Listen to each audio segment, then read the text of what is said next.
I think that just as we're living in a nuclear age, we have grown so tremendously in scientific knowledge. It doesn't seem too much to say that men can begin to awaken to the fact that they haven't grown enough spiritually and haven't recognized their spiritual capacities.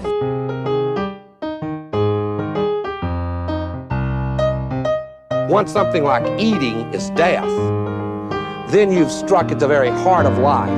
The enemy of the older radical theories may have been the ruling class, but today the stakes of whether we will reform ourselves into a new kind of human being, a new kind of society, whether we will find selves worth being, the stakes of it are simply life itself. All right, so folks may remember I recently interviewed Jeff Bilbrough, who is a professor at Grove City College, which is a private liberal arts college, and he is also on the Front Porch Republic. He's a director of the media outreach for Front Porch Republic, so he's the guy that writes a lot, edits a lot of pieces for Front Porch, and I when I interviewed him, I felt like I was talking to somebody who, I mean, he'd been in liberal arts education for his career, but in a private college, whereas I come from a public university. And so I kind of felt like the assumption was that liberal arts education, if it's going to take place at all, happens in a private college setting, I think, for him. I think, and it was kind of interesting to me because I have had a struggle kind of defending liberal arts in a public university, and I spent most of my career doing that. And one of the things that came up in our discussion relative to both of our careers was what happens to students before they get to college, right? Like most students go through, K through 12 public school. And so I wanted to bring somebody on who has some experience in that realm of educating, what happens to these students before they get to college in K-12. And so I have Caleb Owens today. And I thought maybe, Caleb, you could introduce yourself and tell people a little bit about yourself, and then we can get going on this interview. Absolutely. Yes. So I completely lack the pedigree of your usual guests. I'm just the lowly high school teacher. Yeah. You haven't seen all of our guests. Okay.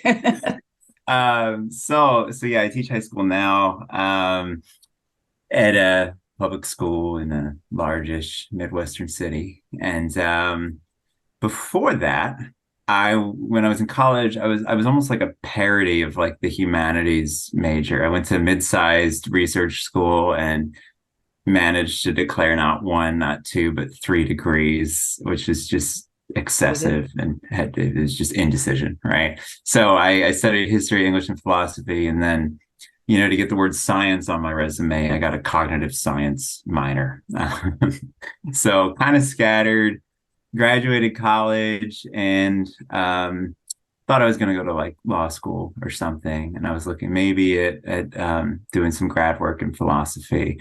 But COVID hit. I graduated in 2020, and this void was just opened, and it's just like, what am I going to do? So I did a gap year kind of AmeriCorps service thing, working in public schools, doing like student mentorship, and kind of caught the bug. I liked it. I also ran out of money, and I just needed to get my feet on the ground and get a real job. So I became a teacher. Yeah. And now I guess I'm in my 3rd year of it. So still pretty new, but. Well, that's good. I want to hear from somebody who's kind of new and is noticing what's going on right now.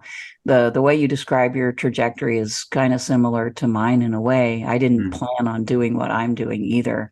It just sort of happened based on what was going on at the moment. So yeah. In fact, I think that's the way it usually happens, actually. Yeah, I mean, for all the, like you kind of talked about in the previous interview, there's this emphasis on foresight and scripting the whole process. And then like, what happens to that script when a pandemic hits or whatever? you know? Yeah, exactly. Yeah. I mean, maybe we should just start out there actually, because that was a big theme in that interview. Because both Jeff and I have experienced this a lot, is that students come with this, this idea that they have to have their whole life plan set out for them, Mm. and that they have to be like training for a specific job. And I assume that they get that from what's happened to them before, right? The messages that they're getting, the type of training that they're getting, and so on. So, like, does it seem like that to you? And what's your experience with students in your realm? Yeah, I mean, it's kind of nuts. Really a lot of that messaging starts as early as elementary school these days. If you walked into a normal elementary school anywhere really in the country, you'd see, you know, college, like those little pennant flags or whatever everywhere. And I mean, the college and career readiness messaging hits the ground as early as like third grade, and then it just gets more and more emphasis as they go on. And that's really top of mind for kids, I think. Is like, I mean, I'm mostly working with high schoolers and mostly freshmen, but I do teach upperclassmen too. And especially with those upperclassmen applying to college, I mean, um, I see trends like they're interested in the paths that feel secure. So a lot of them say, I want to do pre-med, or I want to do pre-law, or I want to do engineering, right? Which are all great things to do. We need people doing those things. But I do grow concerned about okay, but what do you want? Right? Like what interests you? Who do you want to be? What do you want to do? And you can have it Mhm. both ways, but we really instill a very narrow perspective in them as far as like what their future needs to look like. And the thing you want to say, but you can't say, I mean, you can, but you just have to be tactful about it. Is kind of like you guys discussed in your previous interview, the world is really moving in some terrifying directions, and just there's a lot of uncertainty packed into that idea of the future, and so we're encouraging kids to pursue career paths that aren't going to look like whatever we're all envisioning now, 10 years from now, right? Mhm. Um, I mean, you just look at like the daily revolutions happening in medicine, for example, where AI is potentially going to put radiologists out of jobs, or programming, or, All I don't right. know. So yeah, anyways, I think it's definitely a real phenomenon, and it starts early. Yeah, they seem kind of grim, and stressed out when they get to us, a great deal of them. And I mean, one of the things that I say to them is, you don't really know what the future holds. Like Hmm. you were kind of saying, there's no way to really know that. You've only got one life. You've got a certain set of interests. You've got um, a certain set of skills too. Like people aren't endlessly malleable as far as what they are capable of. So a lot of our students will spend a year or two trying to be an engineering major, or Mm. something like that of a technical nature, but they don't really enjoy it, and or they don't have the capability to do it. So then they've spent a couple of years kind of being defeated, you know Mm. by that reality. Then they've got another 4 years to go once they finally kind of like let that go and decide they're going to do what they sort of wanted to do all along. I see that over and over again. Yeah, And so I yeah, say to them, like, what, like, in effect, try to gain a little bit of the free spirit here, because I mean, to a certain extent, life remains a crapshoot, you know. hmm, And so while you're at college, you ought to spend some time learning what you want to learn too along the way. yeah. And it'd be nice if there were incentives to do that first rather than declare the major first. Like if we could build in a time for just inquiry, because the reality is, I mean, we try to do that at the secondary level, get kids thinking about their options and their interests, and self-discovery is a big emphasis in high school. But when you're, living with your parents and still going to school and kind of being treated like a kid every day, there's limits to how much of that can happen. You compare that to when you go to college. And I saw that with friends too. Right off the bat, they felt all this pressure to declare pre-med or whatever, and then realized it wasn't their thing. And that's a year's worth of credits that they're going to have to spend a year making back. Yeah, it's expensive and it's demoralizing too, right? Yeah. Like, but they come with us. So like what kind of person is being formed by public education now? Like what kind of person is the goal, right? There's always a goal, right? Like what kind of person are we turning out? How would you characterize the goal of today's education? It's a good question.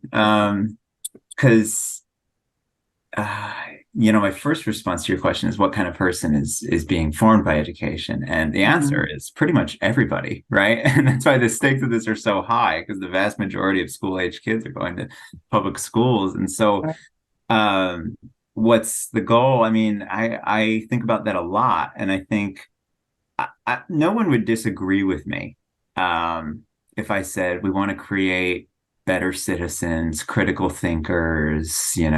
Future readiness is a big buzzword. Future ready, and those all can mean something good, but do they really have content, right? And how much are we emphasizing those priorities compared to other kind of institutional priorities we have in education, like annual performance goals and testing and stuff. And again, none of these things are mutually exclusive, but it's fair to say that the ideal, is sometimes distant from the reality of what's happening. And then, of course, you see in today's landscape, we can say things like critical thinkers and better citizens, but have intense disagreement over what that means. And that's something that, every educator right now, every public educator is trying to navigate. Right. Yeah. Well, I mean, the older sort of liberal ideal was the thinking person, right? Was going to be like the person who could think for themselves, have independent ideas, critique the situation, sort of be vigilant about what's going on, and not simply sort of follow or be compliant, but, resist when necessary in order to guard democracy, et cetera, et cetera. Like that is kind of like the liberal ideal of citizen that kind of probably circulated during the American founding and for the first, 50 to 75 years or so, right? Yeah. How has that fared in your view? And if it's not that type of person anymore, like what exactly are these folks being trained to be? Yeah. I mean, I think it probably depends on your school. And the teachers within that school, what they're prioritizing. That rhetoric, like I said, is still alive and well. And you're seeing some promising trends, even all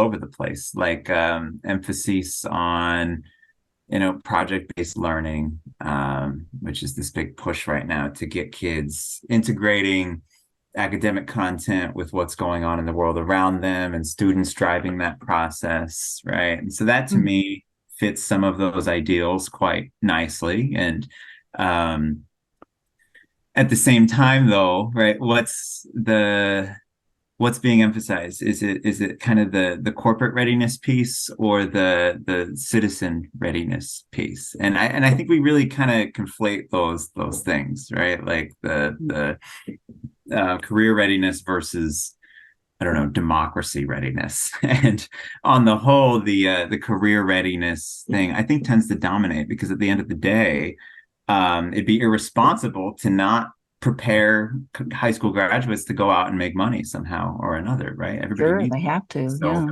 that just becomes, I think, beneath some of the rhetoric, one of the more dominant priorities, which again isn't all bad.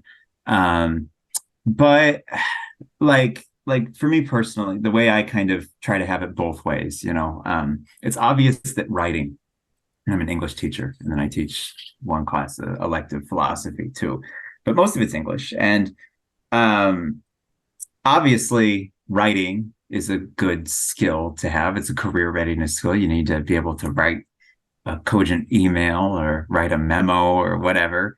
But it's also a critical, like, democratic skill. And so the one thing I tell kids, I say, and I tell parents is, if I've done my job by the end of the year, whether you're a ninth grader or a 12th grader, you should be able to, my cat is That's okay. It's a cat show.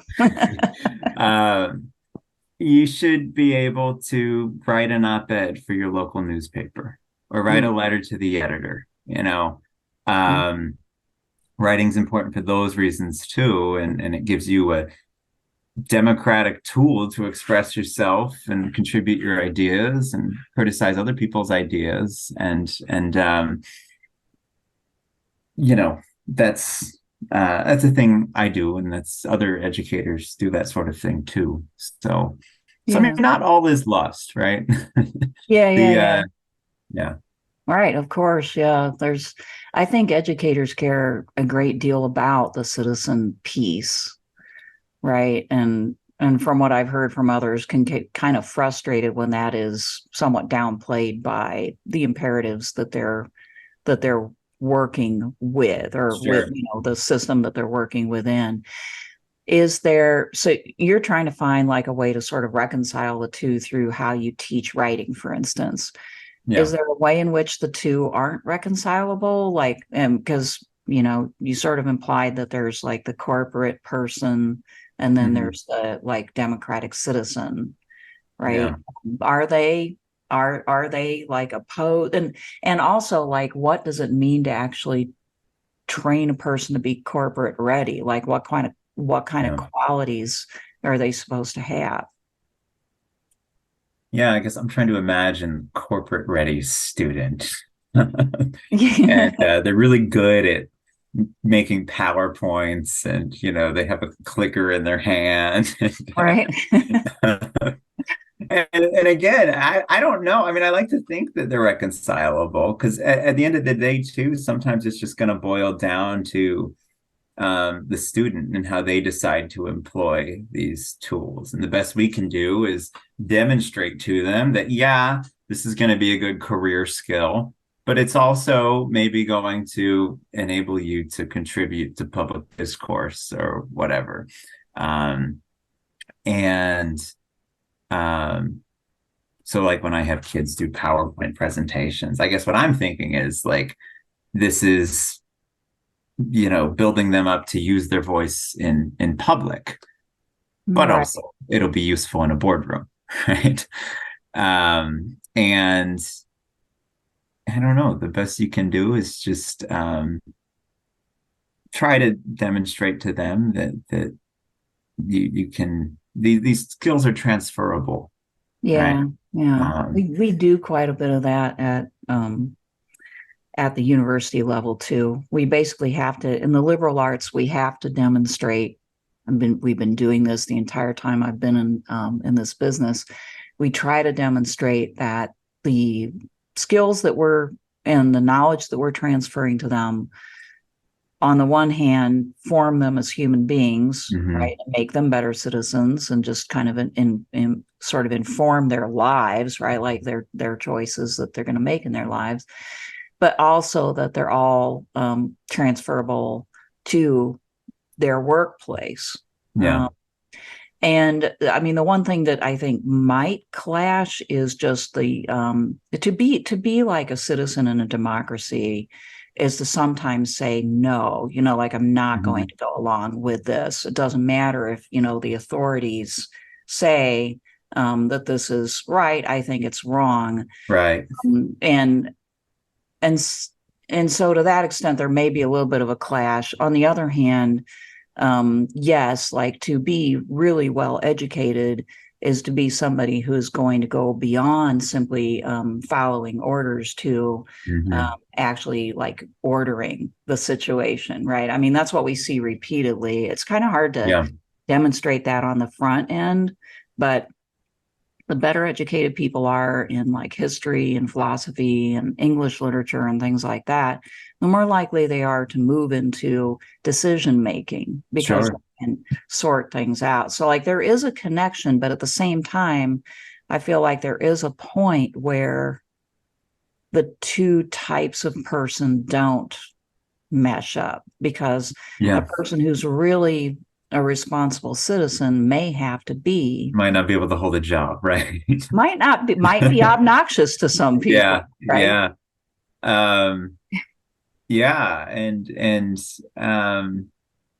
I'd say if we're developing good citizens, to your point, we're developing. And I thought that was one of the more interesting parts of the previous interview, was that criterion of the well-formed person is the I guess, ability to say no, and to do so for like the right reasons. I think that's the key, like to do so on principle, or because of not just because you don't want to or you don't like authority, right? And I think historically, if you talk to most people who went through the public education system, they would probably describe their education as a very passive experience. I mean, I slept through more of high school than I was awake for, and, a lot of people got away with that, and we all have the kind of stereotypical image of just the one directional kind of top heavy, traditional classroom experience, and certainly that seems to cultivate, good consumers, good obedient people, right? People without the courage to say no. And so that's why it's really, really important to like that's a skill, like I make a point to encourage my students to disagree with me and disagree with one another, and to do so in a way that's responsible and respectful and so on. But emphasizing, drawing out tension and embracing tension in the classroom, and emphasizing disagreement, which in a more regulated public educational context, and a more tense political situation nationally, and that can be a very, very fragile balance to maintain. I bet it is. But kids are better at, I would say, model civic discourse than most adults are. Oh, I'm sure of that too. Yeah, it totally makes sense, right? The adults in our society are acting like children, and the children are beginning to act more like adults. What's really cool about school, and again, this depends on the school, it depends on the teacher, but like I personally have a pretty draconian phone policy, and phones have just like uprooted so much of what teachers have done for so long, and I guess my solution is to, I don't know, remove them from the equation, but providing kids with rationale as to why. And kids respond very well to rationale. You can show them the research. This is impacting your attention in this way, and so on and so forth. And my classroom experiences are like the most, probably, I would say, authentic, like interpersonal experiences I have in most domains of my life, because they're not mediated by technology in the way that everything else seems to be, and you've got this kind of microcosm of discourse that, if you set it up right and you have, the right norms and phone policies and whatever else, I mean, it can really be a promising reminder, that real authentic discussion can still kind of take place, even with kids who are often caricatured as just, zombies addicted to their phones or whatever. And in my experience, they actually tend to like being forced to be unplugged for 80 minutes, right? That's good to hear. Yeah. So where most discourse these days, it's happening online, and at least in classrooms, it's not. And that gives me some hope. Yeah, that's nice. Yeah, on my end, we certainly went through a period of just sort of unbridled, like students bringing their phones and their laptop, basically Yeah. surfing all the time. Right. Um, and like what I've found is that lately it seems like most students have decided for themselves that they're going to put it Mm. down. Okay, interesting. Yeah. Yeah. There's always a few. And basically, as a university professor, at least right now, I'm in the mood to just let them do that and then let them Mhm. experience what it's like to not know, even though they've sat in the classroom physically that whole time, they haven't actually learned anything. And then they will have to deal with that fact. Sure. Yeah. But it is a small minority of students, actually. You'd be surprised, but it wasn't like, say, 10 years ago.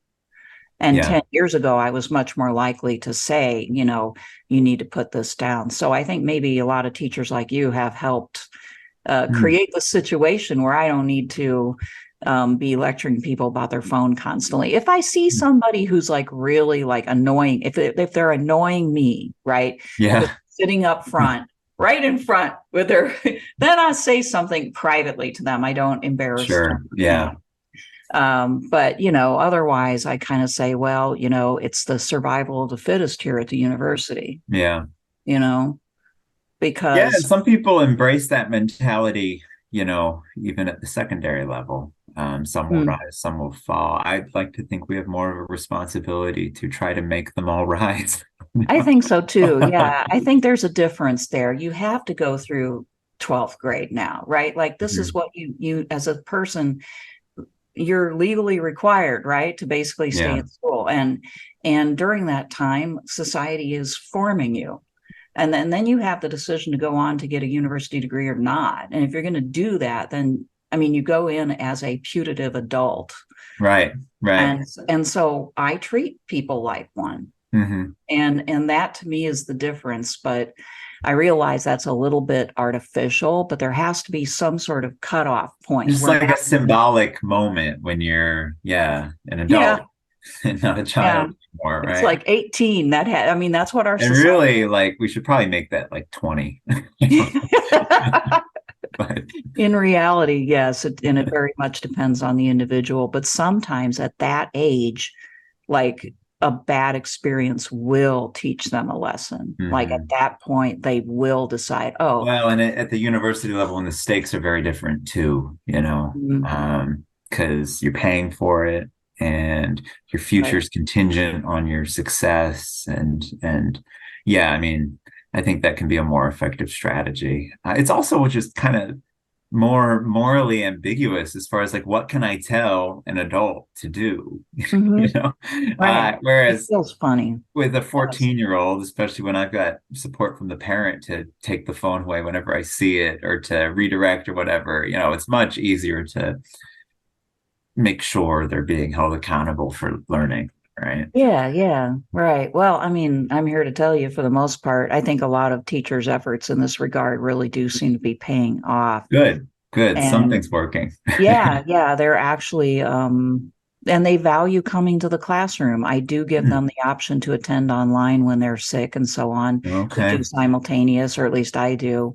But most students actually want to be there whenever they can. And that makes a lot of sense to me. I mean, I think this kind of, I mean, I talk about them like I'm some kind of middle-aged whatever. I mean, I'm not that far removed from this younger generation, right? Right. But there are some critical differences, and I think their experience with just being inundated with technology and various forms of just virtual reality, whether that's Snapchat or whatever else, has really left them in this very cynical, jaded state about the ability of technology to, fulfill our wildest dreams and just Mhm. fulfill us. And that's actually I mean, when I teach my freshman English, I frame the first unit as like the introduction to the humanities. And our big guiding question is, what does it mean to be human? And some people would say, why are you doing that with ninth graders? I'm like, why not? They're curious, they're smart, Excellent. they're Yeah. thinking about these things. And we frame it in terms of like three kind of classic literary conflicts: man versus technology, man versus nature, and man versus man. And the first one we lead with is man versus technology. um and they're basically all techno pessimists. I mean, they Hmm. use technology, but they're highly ambivalent about its use, and they see the pitfalls of um Yeah. kind of our world right now and technology's role in it far more clearly than older people do. Yeah, that is so true. I think, for previous generations, it was all shiny and new and fascinating. Mhm.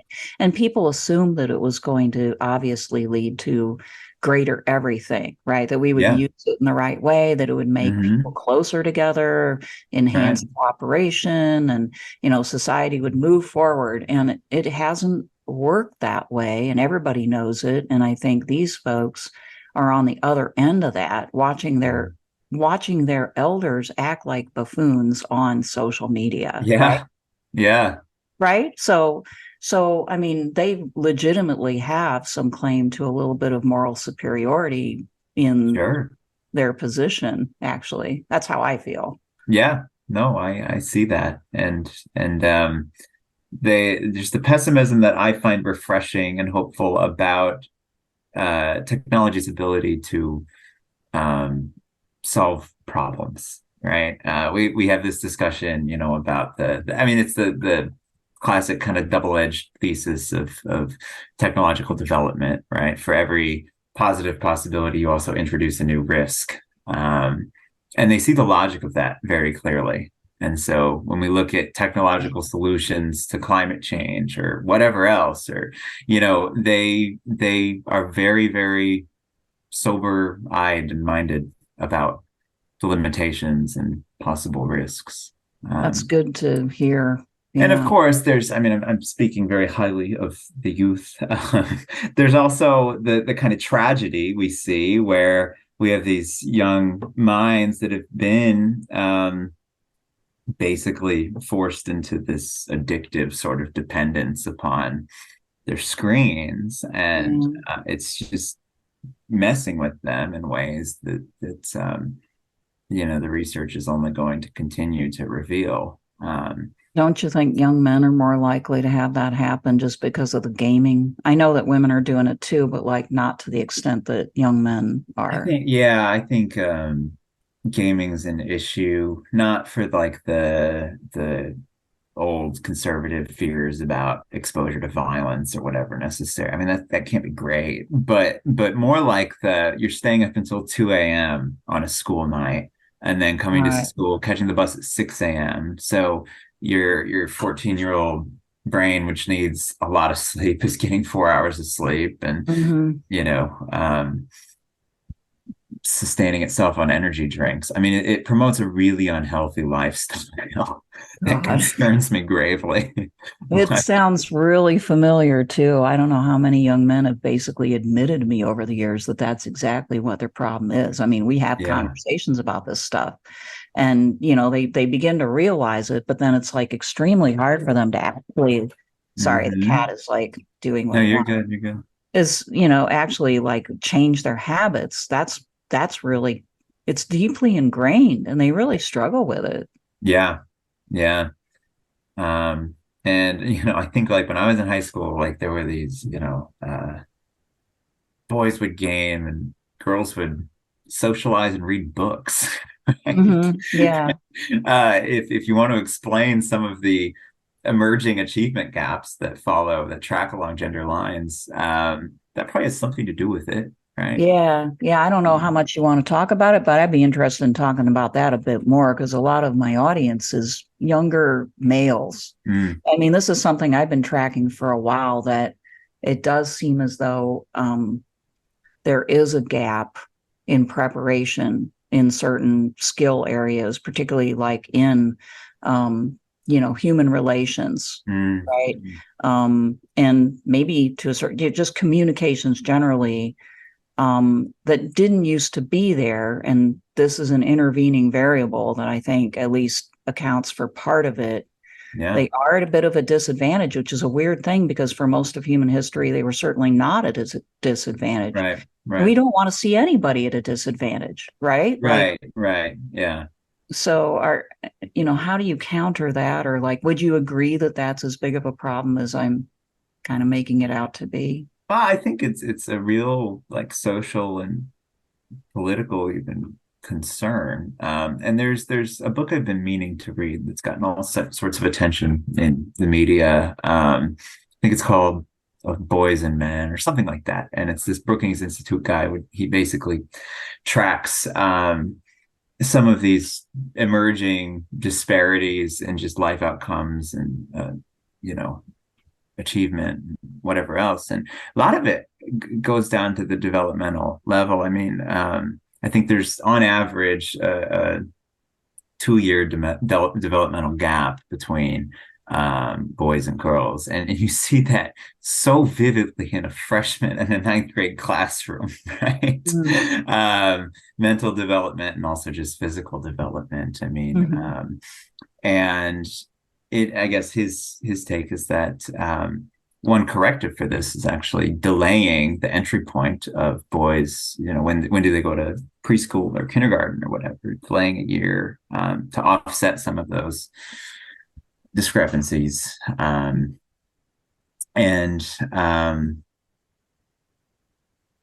I think about that a lot. How much of this is cultural? How much of this is biological? How much of it's whatever else. Right. Yeah. I think that the sort of like the masculine tendencies of maybe a little bit more I don't know. I'm trying to think of the right word, but like the tendency to be a little bit aggressive or more physical is not something that is as highly valued in our society now as it has been for most of human history. Whereas I would agree, especially in academic or professional contexts, right? And unfortunately, that's the only template of masculinity a lot of young men are exposed to. And it's interesting to see some of that play out in the classroom because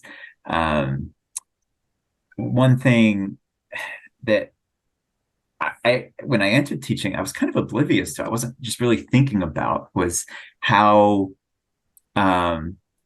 few male English teachers there are in the world, right? There's at the secondary level, if you look at trends in among educators at the primary, elementary level, I don't have the numbers off the top of my head, but women predominate, and women are still the majority at the secondary level, but it does start to balance out. Right. But within, everybody can probably look back and say, I had a male math teacher, right? Or science teacher. Not everyone can look back and say I had a male English teacher. So that's been kind of a interesting thing to just be conscious of. I have a lot of students who went through middle school with exclusively female English teachers. And I guess there's something, is there something effeminate about literature or writing? I don't know. I tend to think not, but there are men wrote most of it prior to the century. In the English classroom that do, I think, make some of the male students uncomfortable at first, like journerling. I'm big on journaling. Like put your self-expression, right? Because our culture yourself, right? Don't just hide behind this wall of Nike.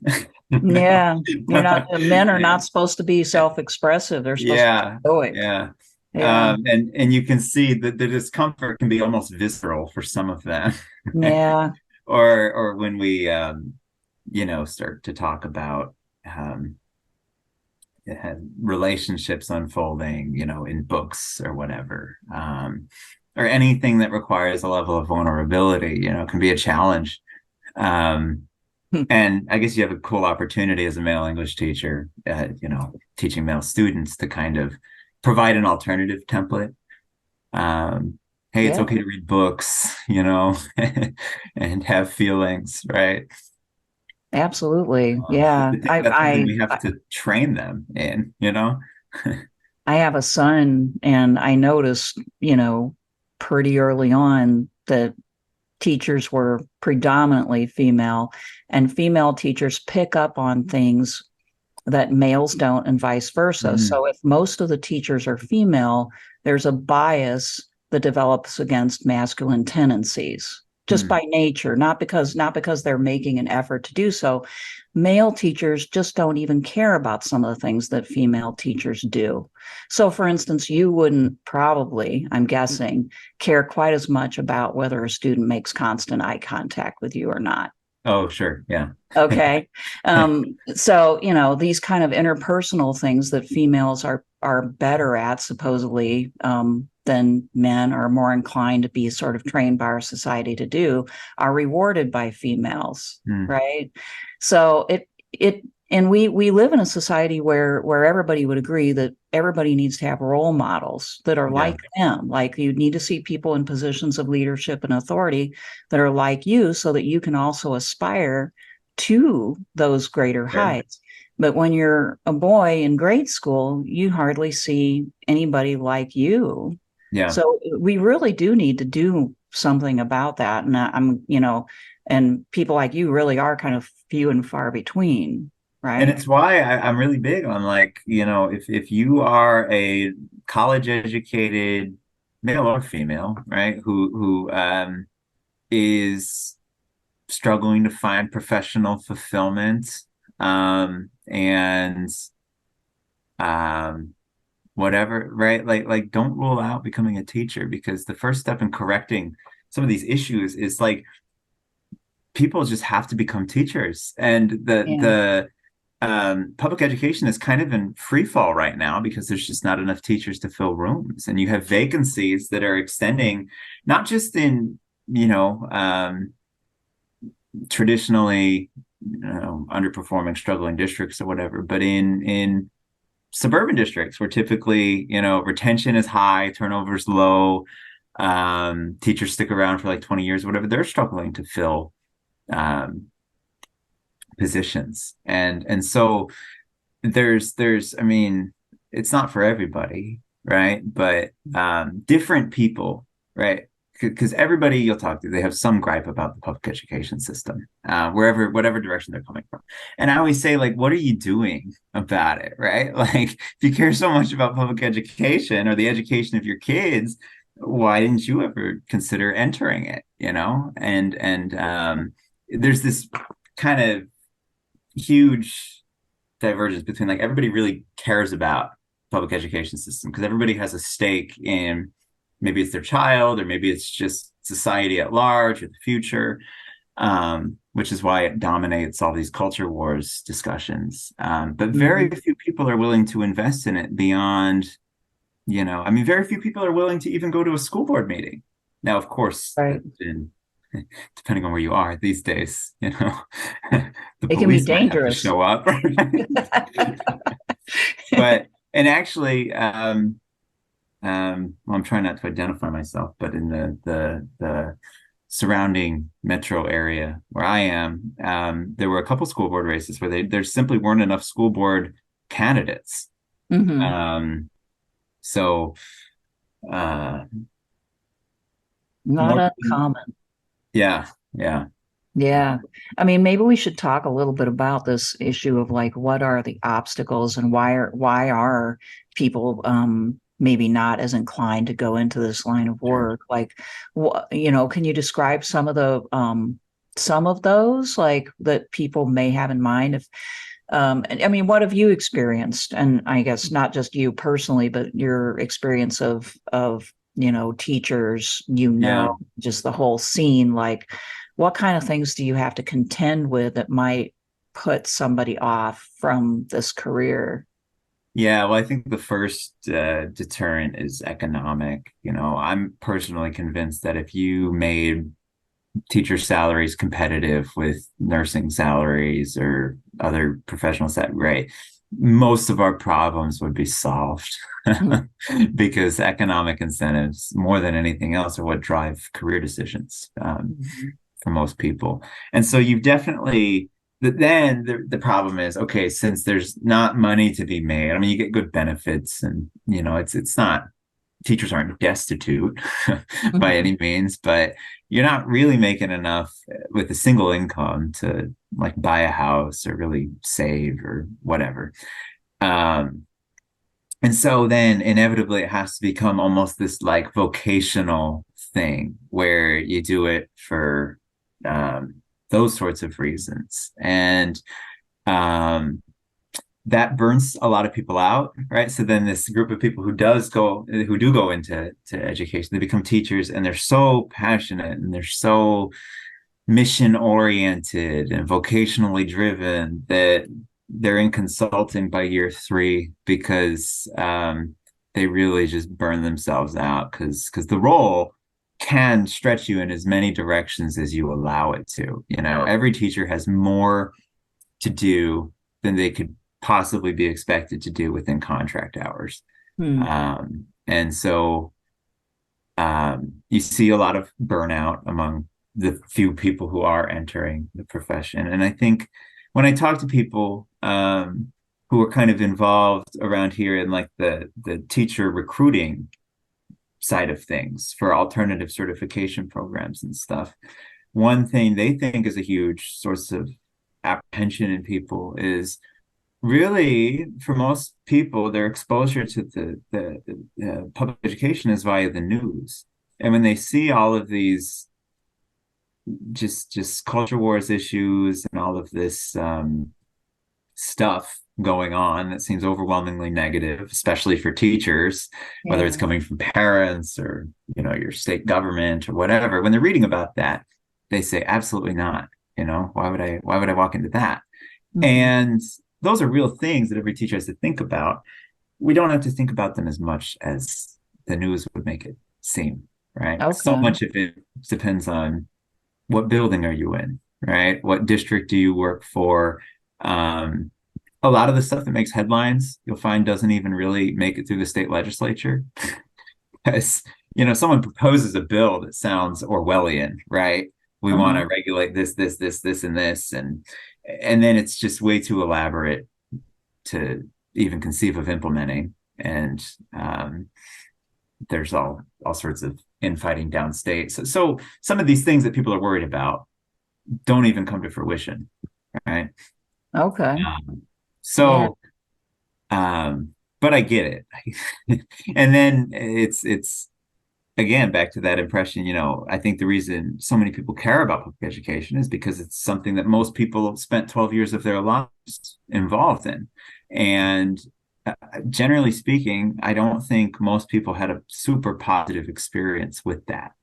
And so the associations they have with teachers, what does it mean to be a teacher, right? They think I have to be good at yelling at kids, and I have to be good at asserting control and, basically being a fascist or whatever. And there's teachers like that, but that's not good teaching, and that's not the way you should be doing it. So does it depend quite a bit on, I mean, I've kind of imagined it depends on where you're at as far as like how much support you get from administrators and from parents, right? That the schools seem to be really uneven. I mean, it's been a while, right? But like the schools that I went to, just absolutely like horrendous, right? Like there wasn't any teaching much going on. It was dangerous. It was, it was good if you came through unscathed at the end of the day, right? Like violence occurred, we had drug issues, we had, and teachers were very like cynical and basically just trying to keep their heads down and survive themselves. So there's wanting resources going into the schools that I went to until I got to like the high school a little bit, but even the high school was not great. But then I look at other schools that have quite a bit more funding and have maybe they're in a community where the parents are paying more attention, or they can, they have the resources to be able to do that. And there's very different outcomes there. And I don't think, I mean, I went to school back in the, in the late 70s, right? Okay. And into the 80s. But like even now, I think that's the case, right? Like you roll through a major city and you go from the suburbs to the middle of the city, and you're seeing a very different, very different facilities. In Kansas here, we have like lawsuits every few years just to rejigger the formula for funding because it's so out of whack from, say, Johnson County to, some other county in, that's got a lot less of a tax base.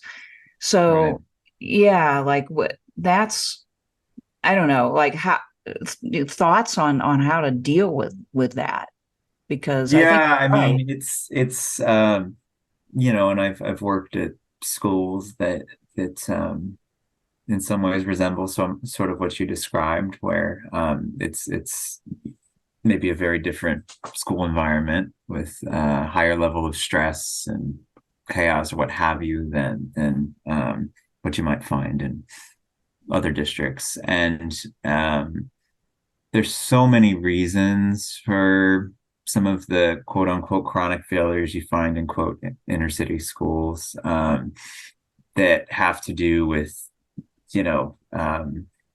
the whole just post-industrial story, right? And the hollowing out of cities and I mean, there's super large forces at play there that really become concentrated in some of these schools, which some of that you can't do anything about because you're talking about, again, historical forces that are larger than any individual actor, but some of it you can do something about. I mean, I think one of the again, a lot of this comes down to just like stabilizing what's happening at the level of hiring and who's working in schools and who's staying there. And trying to incentivize people to stay there. Do you think that the education certification requirements are too stringent? I don't know how you went through the process, but a lot of people go, they have to get that full bachelor's degree, right? In the education field. Yeah. And that rules a lot of folks out, it seems to me, that, can't afford that, don't have the time. Is there any argument? Or don't have the foresight, right? I mean, the easiest on-ramp into teaching is to declare a bachelor's in education as an 18-year-old and then become a teacher at 22, right? And if those programs, what's good about them is they take care of a lot of the bureaucracy for you. And so you just get your certification. The way I went into it, I didn't get an ed degree and decided after the fact I wanted to be a teacher, which actually I think that's the most tenable model as far as like, how can we staff good people, competent people? Not sounds like I'm bashing ed schools. There's plenty of good people and competent people. There's just fewer people, right, entering, especially as 18-year-olds. And so I did a non-traditional path that was really good. And it allowed me to spend my undergraduate experience acquiring this like really strong content knowledge base. And then I was able to learn the pedagogy and best practice and get up on, latest research through my certification program, which required that I get a master's, which was really expensive, which I'm going to be paying off for the next couple of years, having graduated from undergrad with no debt. It took time and required that you give up maybe professional opportunities that would, like, you kind of had to go back a step, right?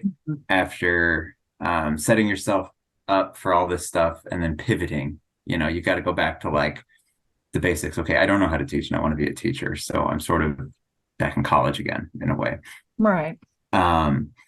but as far as like what's involved with getting certified, again, it depends on how you do it. But like the state minimum requirements are weird. Like you have to take a test that's like an ACT style kind of content test that probably doesn't really assess depth of content knowledge, and that probably like you anybody really with um, some level of advanced education could sit down right now and pass the English test or maybe even the science test, right? So you do Maybe. have to demonstrate some kind of content proficiency, but it's if you got a good score on the ACT, you get a good score Okay. on that. And then you have to get some credits normally that require that you're taking, ed classes somewhere and getting some basic pedagogical know-how. And normally you have to get like observation hours or practicum hours or whatever. And then you're good. So it's weird because it's not enough to guarantee that the sorts of people getting certifications are necessarily the people you want becoming teachers, but it's also enough to deter certain people from pursuing the certification. Does that make sense? Yeah, yeah. I like that route. That makes more sense to me because you get a strong, like you said, a strong content-based education first, and then you get the knowledge and the training you need to for classroom techniques and such, because that is important. Now, I haven't ever taught at that level, but I intuitively understand, right, that you would need to have much more knowledge about methods to be able to manage a classroom well and to deal with the multiple levels of development of students in that age range compared to, and I mean, university Yeah, professors yeah. also need training, but it's not as complex as what you guys deal with. Sure, yeah. And I mean, there's a lot out there that like you hear testimony all over the place in the news, like these kids, they're out of control and there's nothing we can do. And, there actually is quite a bit we can do. And those methods classes teach you, like, here's some strategies that you could implement tomorrow that are going to get your kids to do X, Y, and Z. Mhm. But I think, there's a tendency to maybe emphasize methods disproportionately over content Mhm. because there's a variety of reasons for that, but content knowledge is and content authority is even at the secondary level, I think really, really important because kids respond to that for one. I mean, if they can sense that you know what you're talking about and you're doing that with enthusiasm, then they respect that and they respond to that. And also, everybody can recall a time where their teacher told them something that was wrong, right? Yeah, yeah. Like we spend a lot of time getting taught stuff that maybe isn't fully correct. Um, and so the more the less liable you are, Uh, likely you are. it's totally true that students can sense that that you know something and that you love what you know. They can sense the enthusiasm and the conviction that you have, and then that inspires them to want to know. And they can Yeah, likewise sense somebody who's just kind of going through the motions and doesn't care, and that sure. makes them want to tune out. So that definitely is a real thing Yeah. across the board. Yeah. So it's important to get that. I was thinking about, the schools that we were talking about earlier, how they have a hard time getting somebody to stay if they could draw more from their own community, Hmm. right? And allow people to get an alternative education, right? To become certified. Those folks might be able to stay longer and teach with more Yeah. conviction than somebody who's kind of dropping in because I mean, it's great that we have the government program, but it is kind of designed to just, yeah, drop in for a year, Hmm. do your time and then leave, and that's not Yeah. and And it is and you can't expensive. fault anyone in either direction for this arrangement, right? Because schools are Right. responding to vacancies Hmm. and applicants to these programs are responding to opportunities. And ultimately, a teacher, a driven human who's going to show up to work and try to do their best is better than none, right? Right. Right. But I mean, working at a university, I'm sure see if you want to grow something in an institution within, the limits you have and limited resources you have. I mean, that takes a lot of time to just build something. Um, and when your progress is getting erased on like 2 year cycles because you're just getting new building leaders, new staff, new whatever. No matter how good the people are each cycle, right? No matter how well intentioned they are, the lack of continuity is just devastating. Yeah, And exactly. so, And it comes back around to money. It just would take more money to incentivize people to make that a career, to stay for the long haul. Just like in rural areas, like where I'm at, I mean, for all practical purposes, it amounts to a rural area, right? We can't keep people in our hospital. mm, The hospital is literally staffed by doctors and nurses who are temporaries. And they actually pay them a little bit more, is what I've basically heard. But nobody actually wants to live here. yeah, It is a city of about 50,000, but from the perspective of a person could earn a lot more, it's just not attractive. So this similar dynamic, we would have to pay them a lot more. We'd have to make sure it was really worth their while for them to do this in the type of economy we have now, where there's a lot of competition for these yeah, jobs. yeah. And So the it seems easy enough to find ways to pay doctors more, or at least easier, than paying teachers more.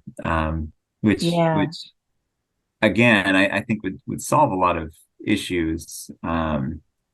But um, I don't know. Seems isn't to be it the one thing crazy people that can't rally around, right? Is it's increasing. crazy like what we won't pay for, right? Like Yeah. what's more important than childcare and education of your children? Well, the problem, I mean, you think about the just logic of economics, especially in this world and country. I mean, um, we're really interested in outcomes, right? We want our investment to have the desired outcome.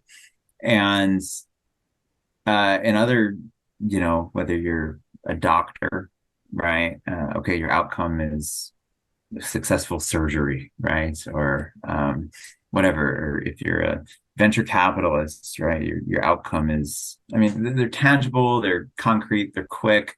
When we're talking about like humans over the course of their education and beyond, outcomes are really difficult to measure, Mhm. and they're difficult to track and even determine. And so in the absence of short-term tangibles, it's hard to persuade people to invest Mhm. more tax money or whatever. Because we're talking, I mean, like every decision you make in ed policy, the fruits of that decision will be born a couple of decades down the road, you know, for better or for worse, and you don't know. So there's a lot of uncertainty baked into that equation too, right? We all want to revamp the education system, but you want to be really careful about how you're doing that because there's a lot at stake. Right. And yeah, Yeah, that's well said. And we argue about what the end product even should be, right? and Like, yeah. And to yeah. go back to the kind of original inspiration or just topic for the discussion, I mean, the liberal arts piece. I consider myself a bit of a disciple of the early Diane Ravitch. I don't know if you know her. She's I a no. historian of education, and Okay. I don't necessarily subscribe to everything she blogs about these days, but she has some really good books from 90s, early 2000s, and she has this one book called Left Back, and it's a history of ed reform movements in America. And the thesis is kind of every effort to reinvent American education has basically been unsuccessful. She's writing this right at the origin of kind of No Child Left Behind. And if you look at what has produced the most leaders and professional leaders, civic leaders, and what the people on top, right, ruling class, whoever, have had access to. As all this reform has gone on down below, they've been receiving a pretty traditional liberal arts education. Right. And she's like, if this was universally implemented, you know, we wouldn't be having all these discussions about ed reform and policy, right? We'd just be teaching the way we know works and getting the outcomes we want. And of course, you have to adapt that across different contexts, right? Socratic instruction looks very different at Harvard than it does in a room full of 14-year-olds, right? But you can still do that and reap the same benefits. So, right, yeah, like I've certainly noticed that. I mean, I call it sort of education fads, right? That come through. I know it's particularly bad in K through 12. It's also not unheard of at all in higher education as well, right? We now have a whole lot of people employed to just tell us, what methods and what. I've noticed that more and more. You guys have to do learning objectives now, right? We do, yeah. It's kind of interesting, right? Like there's no enforcement mechanism because you would drive off the rest of us, right? Like, but one of the main reasons why we stay in this field is because we are relatively free to do what we want in the classroom. And if you took that away, there just wouldn't be a whole lot there, right? Like, so they can't take draconian measures, but there's been this whole bureaucracy that's developed to try to nudge us to, use all sorts of methodologies, which, I mean, I've had the privilege to kind of largely ignore unless they make sense to me, of course, right? Like I've adopted a lot of uses of technology because they make sense. And I figure out how I want to use them myself, but I mean, it can be very useful. But some of the stuff I've had the privilege to be able to say, no, I'm just, not interested. And there's nothing that can be done about my decision. I think I don't know, I assume it is different for people at the level of teaching that you're at, but maybe not completely. It's interesting because you can, I mean, we receive a lot of professional development and kind of directives to implement this or that strategy. And it really depends on your school, kind of how much accountability there is on that. It's no secret to anybody that you can get away with some pretty lazy teaching. Or you can pick, I mean, so there's probably more pressure at the K-12 level to do some of that.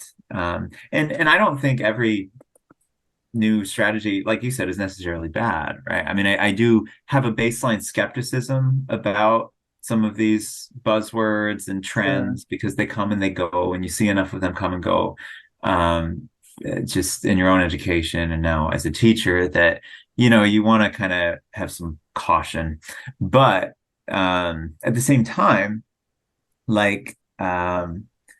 the kind of instruction I was getting in college, for instance, could have benefited, I think, from an injection of a little more, student engagement strategy, right? Yeah. The reason I was so engaged in college, just taking notes and discussing, was because I was such a nerd. But I remember being in classes with people who I think with just a little more prodding, right, could have been a different kind of student.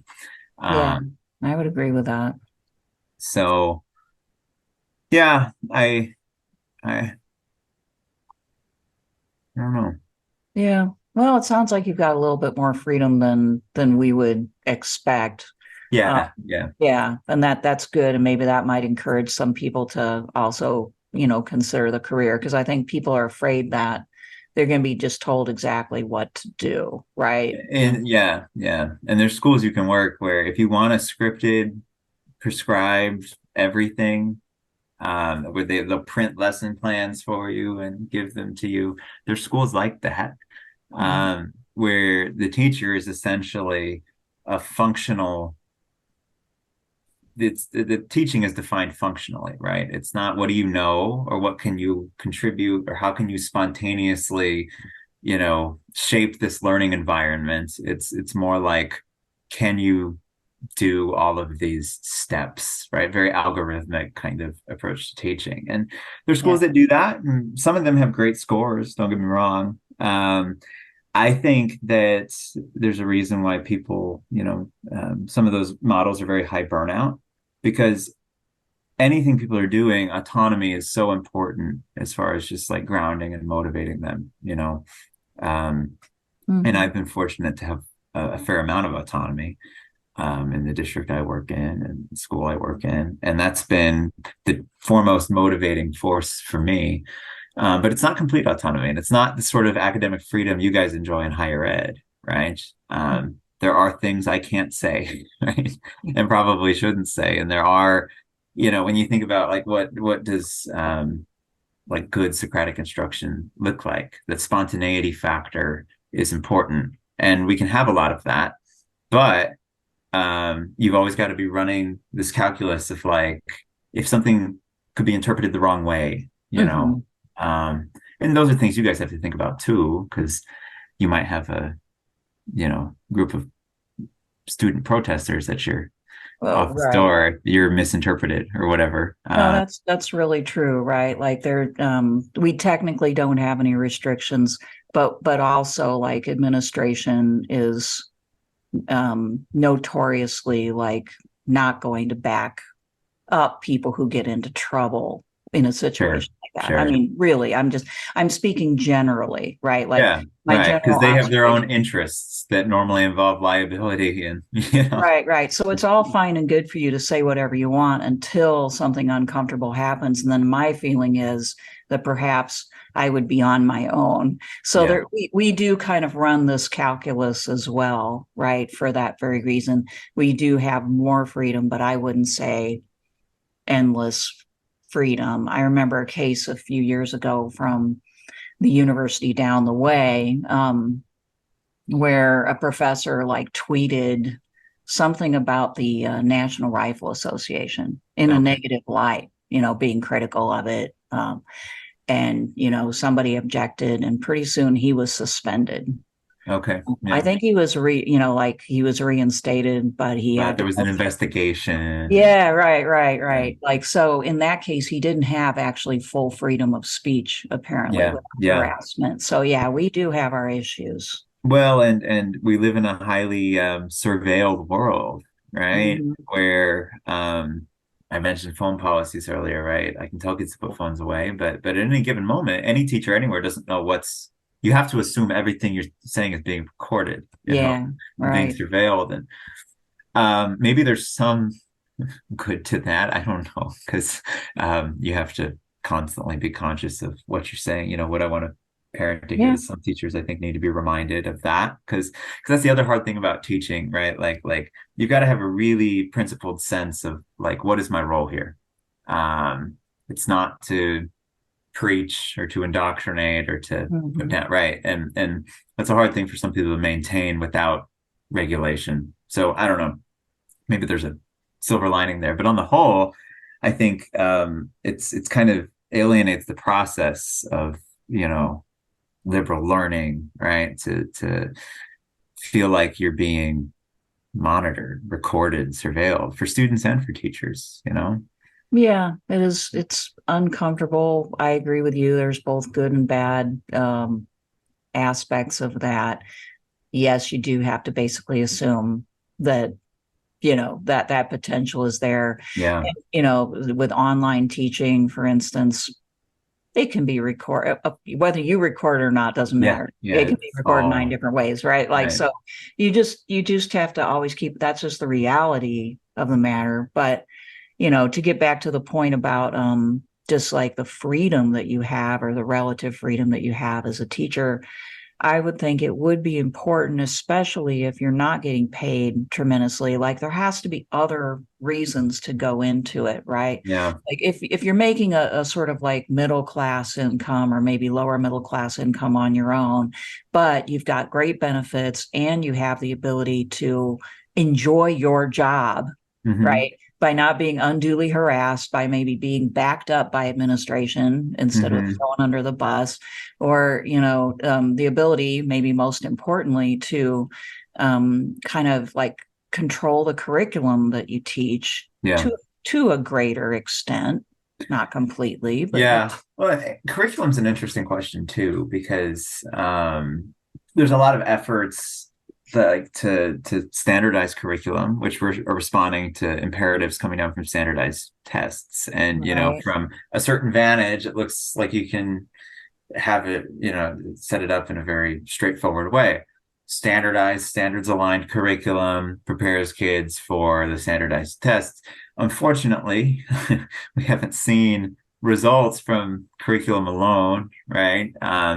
But there's still this temptation for districts to purchase, curriculum that's kind of ready-made and canned and tell teachers Yeah. to do it. And it's supposed to guarantee an outcome. So that's an investment people are willing to make. Let's invest in this ready-made curriculum because we can get a short term. By the end of the year, our assessment scores are going to be where we want them to be.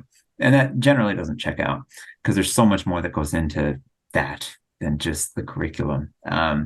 But so on the one hand, you have these efforts to standardize, which I think many teachers find frustrating and demoralizing if you're in a district or school where you have to conform to that because it feels like an affront to your own, knowledge and kind Mm-hmm. of dignity and autonomy as a teacher. On the other hand, you need some kind of shared set of, content and standards that are being dependably taught across different grades and different places.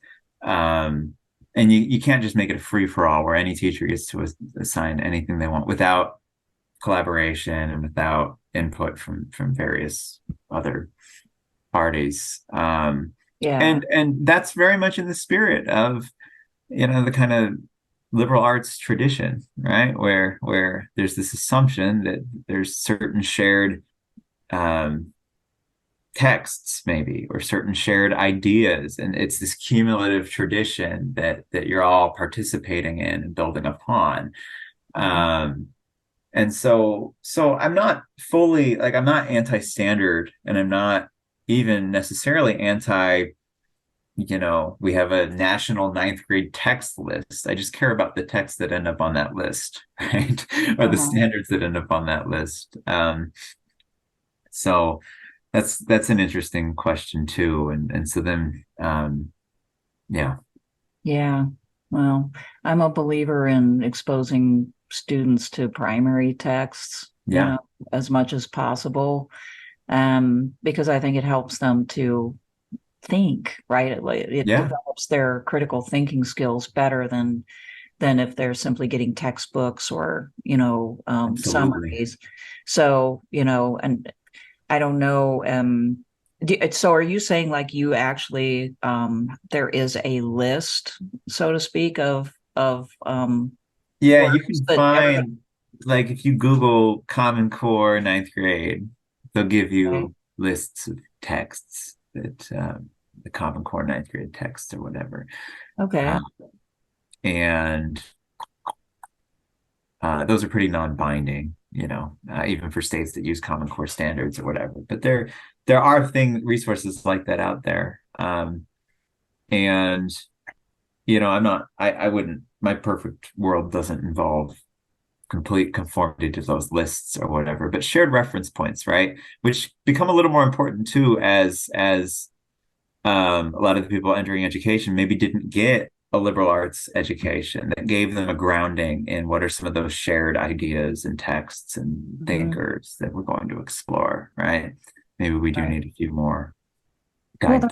yeah, it's hard for people to communicate with each other. Getting back to the issue of citizenship, if you don't have some common touch points, Yeah. right, in your education, it becomes that much harder to even have a conversation. It's like people are coming from different universes practically. Right. No, I mean, you have in every kind of district, you'll have a teacher who is maybe teaching a lot of young adult novels, right? Because they're really interested in student interests and making sure that's reflected in the texts you're reading. And then you'll have other kids reading Dostoevsky, right? We've produced two very different types of students through that. I've definitely. Sometimes this is happening in the same building, right? So, we don't want to only read Dostoevsky, but we also don't want to open the floodgates to just contemporary literature, right? Right. All the There time. needs to be a balance. I definitely have noticed that on the receiving end, actually, that there are those two types of students. Yeah. And the Dostoevsky student has an advantage, right? Sure. Because they've had to struggle more. It's a difficult.